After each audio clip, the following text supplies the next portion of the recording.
22년도 파리 모터쇼 때 제가 어벤져 세계 최초 공개 현장에서 디자인 보여드렸었거든요. 그리고 벌써 2년이 흘렀습니다. 와, 시간 정말 빠르죠. 어벤져가 드디어 국내에도 출시됐어요. 오랜만에 만나니까 반가운데요. 지금부터 반가.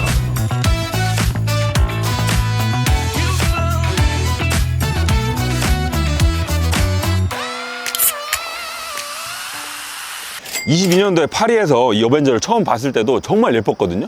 이렇게 지나가면 오, 저거 뭐야? 진짜 예쁘다, 사고 싶다 라는 마음이 들기 충분한 디자인이었습니다. 근데 우리나라에서 다시 만나도 여전히 예쁘네요. 정말 어떻게 보면 이 디자인이야말로 어벤져의 가장 큰 장점이 아닌가 싶어요. 그때 제가 파리에서 다 말씀드리긴 했습니다만 간단하게 디자인 짚어보자면, 일단 요 세븐 슬롯 그릴, 얘는 전기차잖아요. 물론 하이브리드도 있고 가솔린도 있습니다. 유럽에는 지금 팔려요. 지금 우리나라에 들어온 건 전기차죠. 그래서 여기 구멍이 뚫려 있을 필요가 없고, 이렇게 보시면 쭉 막혀 있죠.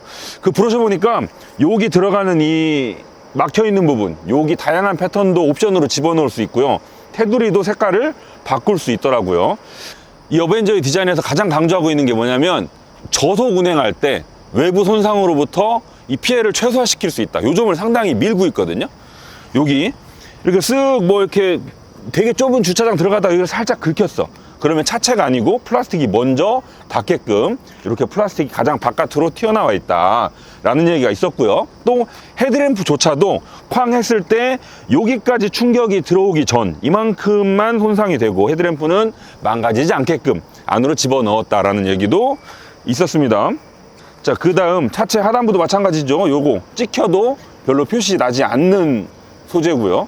요거 소재 자체가 이 색깔입니다. 탁 찍혀가지고 은색 페인트 까지고 검정색이 드러나는 그런 소재가 아니에요. 요런데 이스터에그 제프답게 숨겨놨죠. 윌리스 제프. 귀여워. 귀여워, 귀여워. 뿌잉 뿌잉. 이건 편집. 뿌잉 뿌잉. 사이즈를 보시면 지금 제 키가 173이거든요 제가 서 있는 거랑 비교해 보셨을 때 작다는 거 눈에 보이시죠? 진짜 실제로도 작아요.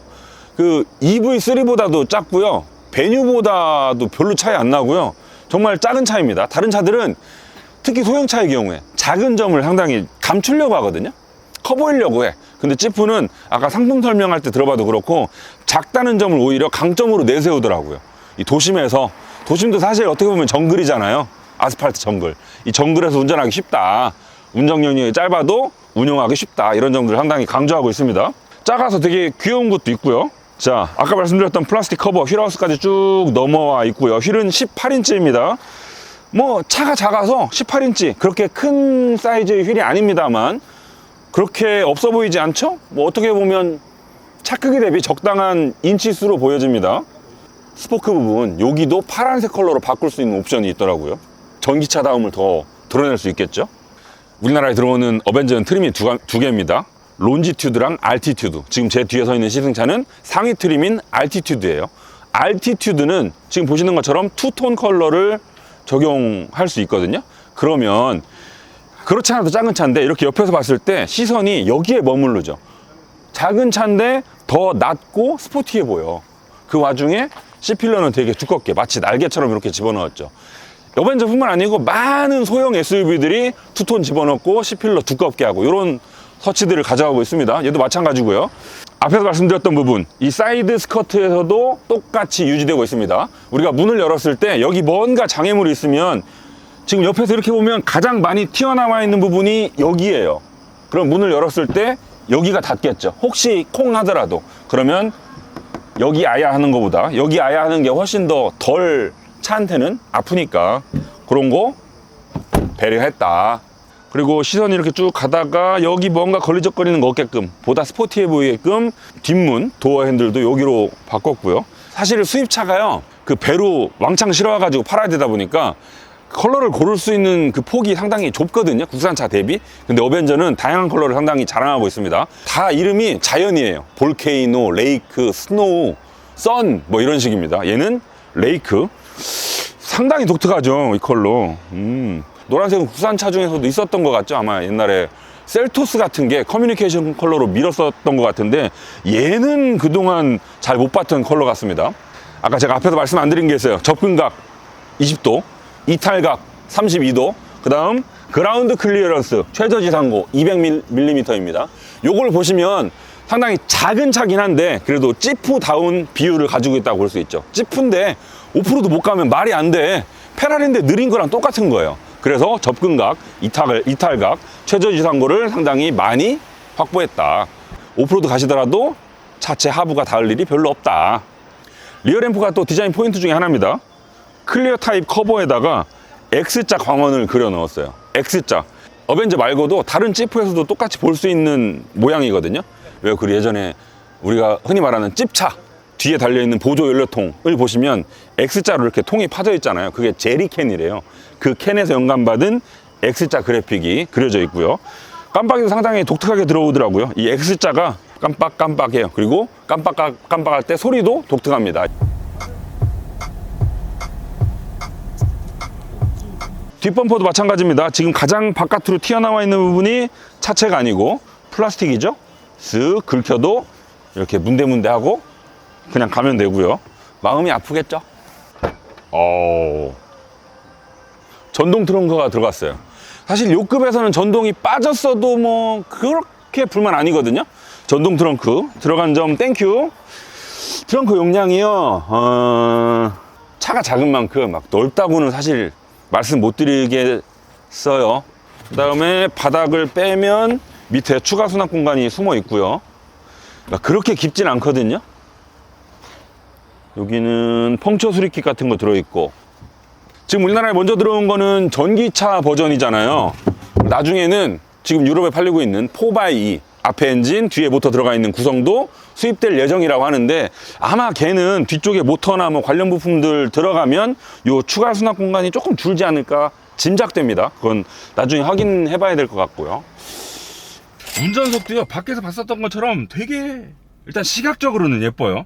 특히 이 가운데 대시보드 좌우를 쭉 가로지르는 요 덩어리 있죠. 지금 이게 아마 차체 컬러로도 바꿀 수 있지 않나 싶긴 한데, 요 가운데 이 덩어리가요, 상당히 이 대시보드에서 중심적인 역할을 하고 있는 것 같아요. 딱 튼튼하게 버텨주고 있잖아요. 그리고 끝부분에 저렇게 앰비언트 라이트 들어가 있고, 어벤져 레터링 들어가 있고, 송풍구 품고 있고, 요 디자인이요, 저는 마치 뭐 같냐면 그 블루투스 아웃도어 스피커 같아요.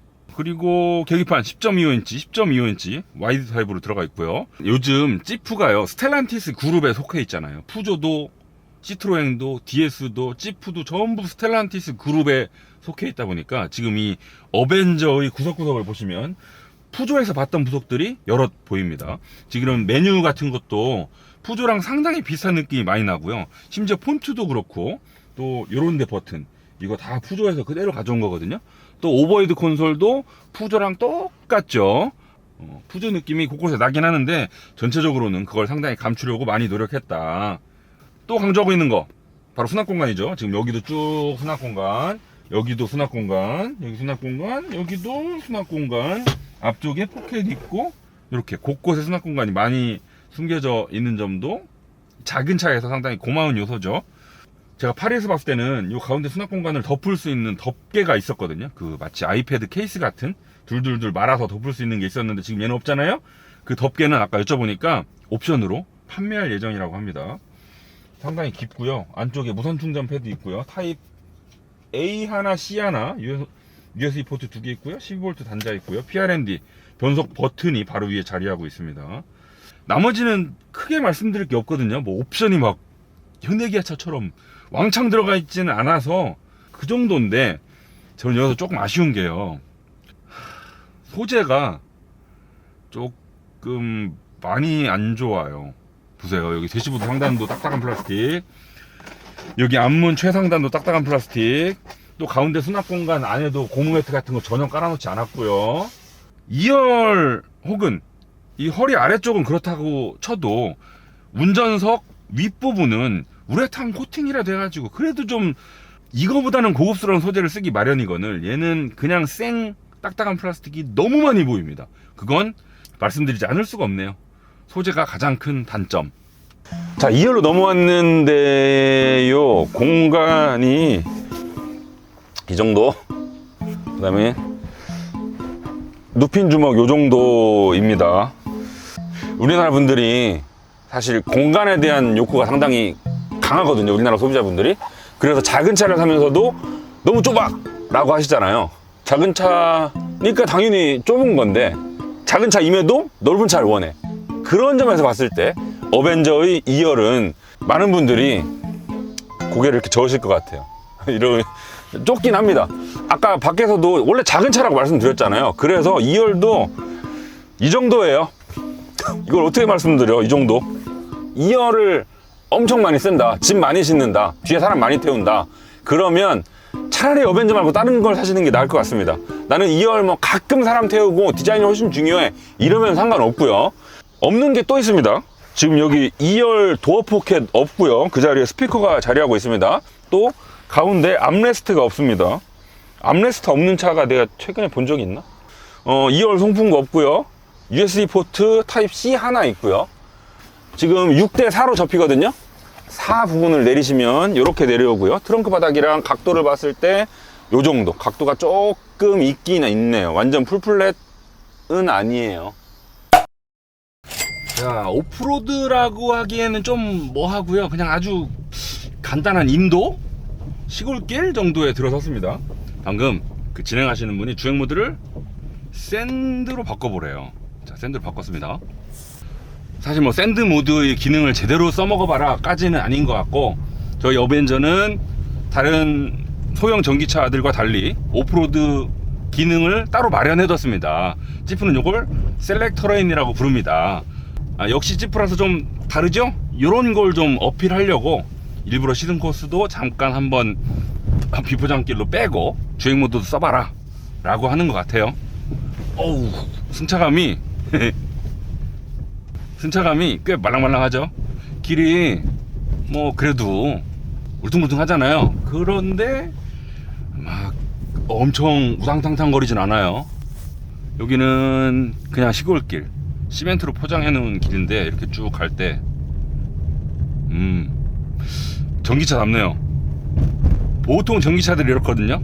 차가 아무래도 무거워지다 보니까 아무리 스프링 레이트를 바꾸더라도 전반적으로 내연기관 차들 대비 같은 급일 때 훨씬 승차감이 좋죠. 얘도 그렇고요. 그 따다다닥 하는 탕탕거리는 소형차 특유의 느낌이 상당히 자제되어 있습니다. 지금도 노면 상태가 그렇게 좋지 않거든요. 승차감이 상당히 말랑말랑하죠. 이번엔 과속방지 턱.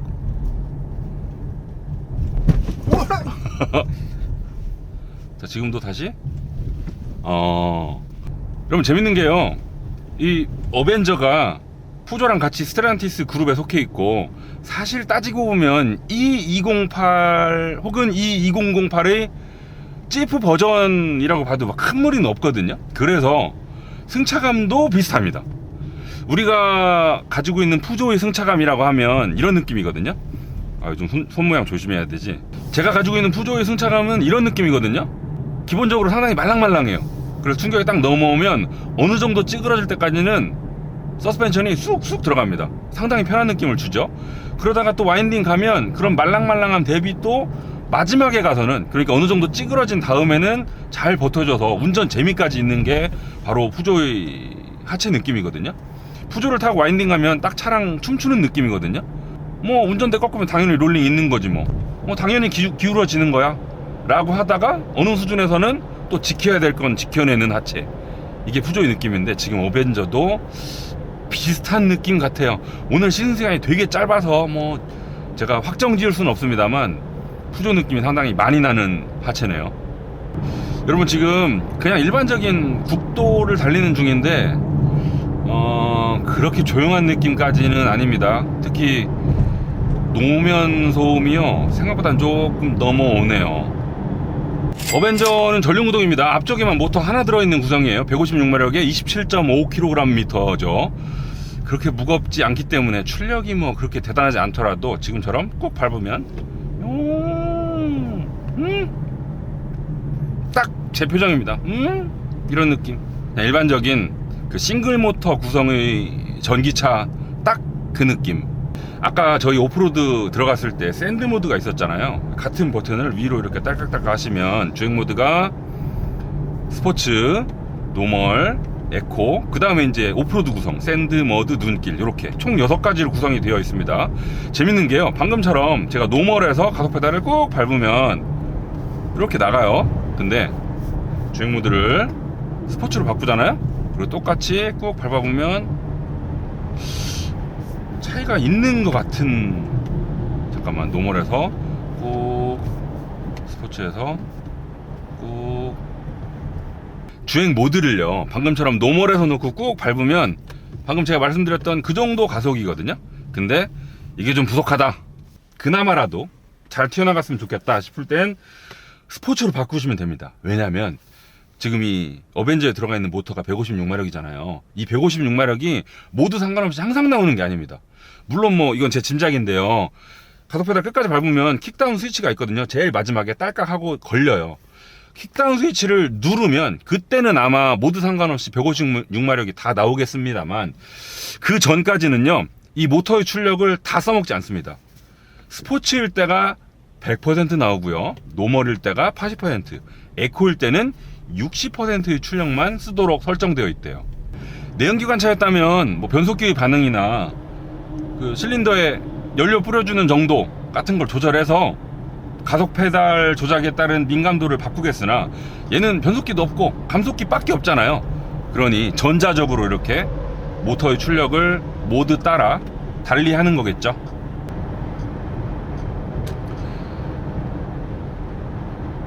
(5차선) 도로에서 잠깐 추월을 해봤거든요.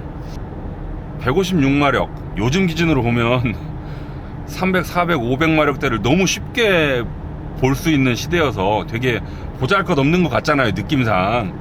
근데 156마력 정도면 뭐 평소에 애게 하시는 분들은 평소에 무슨 얼마나 대단한 차를 타시는지 모르겠는데, 저는 이 정도면 출퇴근용으로 충분하다고 생각하거든요. 자, 회생제동 알아볼까요? 지금 여기 변속 버튼에 보시면 D와 B가 마련되어 있죠. D에서는 가속 페달 딱 태면 속도가 줄죠. 계기판에도 그려지고요. 이 정도면 어느 수준일까요? 현대 기준으로 봤을 때 한 회생제동 1단계? 그렇게 많이 들어오진 않습니다. 그리고 여기에서 B를 누르시면, 오, 누르는 순간 많이 들어오네. 지금은 한 현대랑 비교하면 2.5단계? 3단계 정도는 아닌 것 같죠, 회생제동량. 예.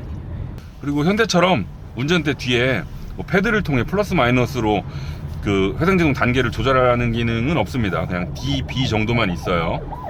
여러분, 지금 올림픽대로인데 에이다스를 한번 켜볼게요. 지금 켰거든요. 한 80으로 맞추고요. 차간 거리는 3단계. 지금 왼쪽으로, 오, 잘하네.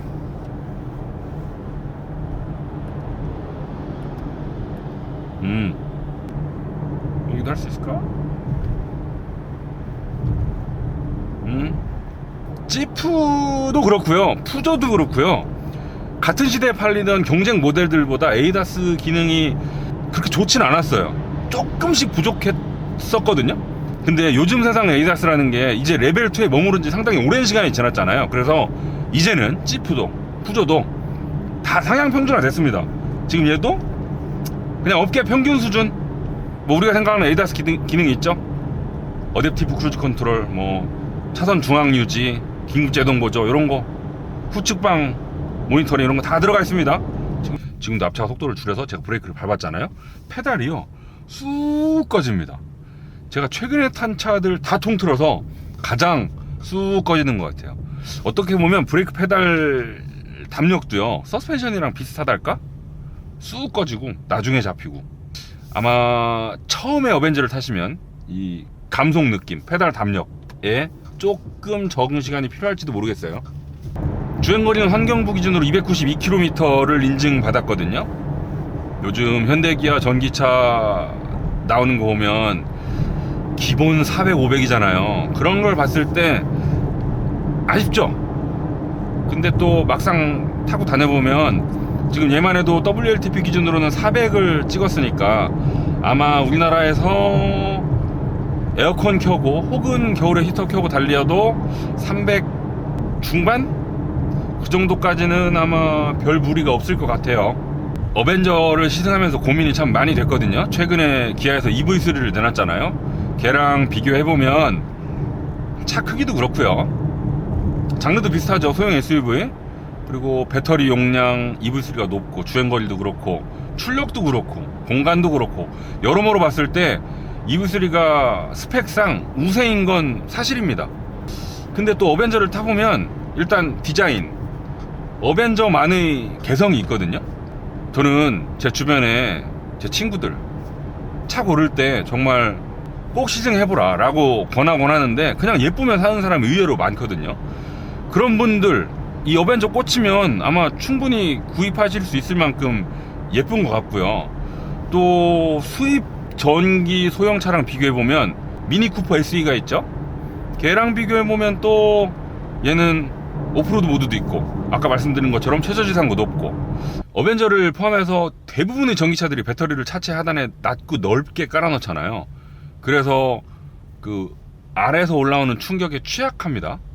지프도요, 어벤져를 만들 때 배터리 위치 때문에 아래쪽에 보강지를 상당히 많이 넣었대요. 아까 말씀드린 것처럼 다른 전기차들 대비 최저지상고도 많이 확보했고요. 200mm 배터리를 보호할 수 있는 보강제도 많이 집어넣었고요. 그래서 혹시 나는 소형 전기 SUV를 사가지고 가끔 오프로드를 갈 거야 라고 생각하시는 분들은 미니보다는 어벤져 쪽에 또 마음이 기우실 수도 있을 것 같고요. 여러모로 솔직히 조금 애매하긴 해요. 이건 이 지프뿐만 아니고 비슷한 장르의 같은 급의 차를 우리나라 시장에 팔려고 하는 다른 수입 브랜드들도 아마 비슷한 생각들 하고 있을 거예요. 근데 이 차가 왜 유럽에서 올해 차가 됐는지는 알 것 같아요. 이런 작으면서 적정 가격을 갖는 전기차가 그동안 유럽에는 없었고 이제 지프에서 만들었는데 디자인 괜찮고 실내 디자인도 나쁘지 않게 나왔으면서 일단 배터리 사이즈 대비해서 주행거리 그래도 나름 뽑았잖아요. 네. WLTP 기준으로 400km면은 네. 유럽인들한테는 되게 큰 건 긴 거니까요. 그렇죠. 그런 거 하면서 그냥 운전 재미 적당히 취하면서 남들이 없는 오프로드 기능까지 갖춘 전기차는 이 세계에 아직 없으니까. 아, 제 말이 그 말이에요. 그러면은 뭐 이제는 이 차밖에 없는 거죠. 아, 유럽인들이 진짜 좋아할 만한 걸 다 갖추고 있기는 한 것 같아요. 아, 내가 말하고 싶었던 걸 기자님이 정확히 말씀해 주셨습니다. 그 앞에 에이다 센서 보면 나침반 그려져 있거든요. 그게 그 토리노의 위치를 표시해 주는 거래요. 지금 이 어벤져가 토리노에서 개발됐으니까. 그래서 EV3랑 비교를 안 할 수는 없는데 사실 하면 스펙상으로 숫자로 봤을 때 꿀리긴 하나 또 막상 타보면 얘만의 매력이 있는 것 같아요. 그렇죠. 네. 솔직히 이성적으로 막 비교하면 이럴 수 있거든요. 근데 사실 차를 이성으로만 타진 않거든요. 내 마음에 들으면 그냥 사는 거야. 숫자로는 표시 안 되는 개성이라는 게 또 있으니까. 오늘 지프 어벤져를 아주 짧은 시간 만나봤습니다. 주행 시간이 그렇게 길지 않아서 이 어벤져의 매력을 다 느꼈다고 말씀드리기에는 조금 무리일 것 같아요. 나중에 시승차를 한번 다시 받아보고 싶은 생각이 들어요. 생긴 대로 되게 주행 느낌이 뭐랄까요, 아기자기하고 재밌었거든요. 디자인은 여러분 보시는 것처럼 아마 불호가 있을까 싶을 정도의 외모죠. 그 다음 하체, 푸조 느낌이 상당히 많이 나서 그 점도 재밌었고요. 조만간 주행거리 알아볼 겸 빨리 다시 만나보겠습니다. 지금까지 황카.